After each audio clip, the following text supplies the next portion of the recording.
Bugungi kunda ta'lim sifati nafaqat bilim berish, balki o'quvchi shaxsini har tomonlama kamol toptirish bilan ham belgilanadi. Shu ma'noda Namangan shahridagi 85-sonli umumiy o'rta ta'lim maktabi hududdagi eng namunali ta'lim maskanlaridan biri sifatida e'tirof etilmoqda. Eng muhimi bu yerda har bir bola o'zini xavfsiz his qiladigan, normal sharoitda ta'lim olish uchun qulay muhit yaratilgan. Boshlang'ich sinf o'quvchilarining zamonaviy elektron doskalarda dars o'tayotgani, maktab formasi va hatto o'qituvchilarning yagona ish kiyimlari, bularning barchasi maktabdagi tartib va tizimning yaqqol namunasidir.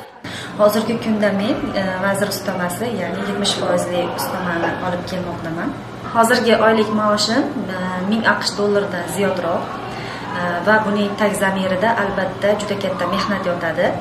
Qolaversa, muhtaram prezidentimizning biz pedagoglarga ajratayotgan e'tiborlari yotadi. Kimyo, fizika va matematika fanlari bo'yicha olib borilayotgan mashg'ulotlarda nazariya amaliyot bilan uyg'unlashgan. O'quvchilar tajribalar orqali bilim olmoqda. Fanlarga bo'lgan qiziqish esa kundan kunga ortib bormoqda. Maktabda faqat aniq fanlargina emas, balki san'at va adabiyot ham alohida e'tiborda. Ona tili va adabiyoti darslaridan birida Alisher Navoiy tavalludiga bag'ishlangan ochiq mashg'ulot e'tiborimizni tortdi. Adabiyot fani o'qituvchisi o'quvchilarni mumtoz adabiyotga yanada yaqinlashtirish maqsadida tarixiy libosda Guli va Navoiy monologini mahorat bilan ijro etdi. Bu esa bolajonlarning darsga bo'lgan qiziqishini yanada orttiradi. Darslardan so'ng esa maktab hayoti to'xtab qolmaydi. To'garak mashg'ulotlari, sport seksiyalari o'quvchilarning bo'sh vaqtini mazmunli tashkil etishda muhim ahamiyat kasb etmoqda. Sport to'garaklari davomida biz maktab direktorining yosh chempionlar bilan samimiy suhbatiga guvoh bo'ldik. Bu e'tibor o'quvchilarni yangi yutuqlarga undayotgani shubhasiz. Bularning barchasi zamirida esa zamonaviy boshqaruv yondashuvi mujassam.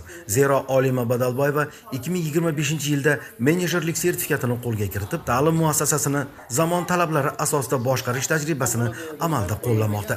Maktabimizdagi o'quvchilarda turli xil ma'naviy-ma'rifiy ishlar va undan tashqari faoliyatlarni yaxshilash, o'quvchilarga shart-sharoitlar yaratish maqsadida juda ham katta ishlarni amalga oshiryapmiz desak mubolag'a bo'lmaydi. Bugun 85-sonli maktab bu bilim, tarbiya va innovatsiya uyg'unlashgan maskan. Bu yerda har bir o'quvchi kelajak sari ishonch bilan qadam qo'ymoqda.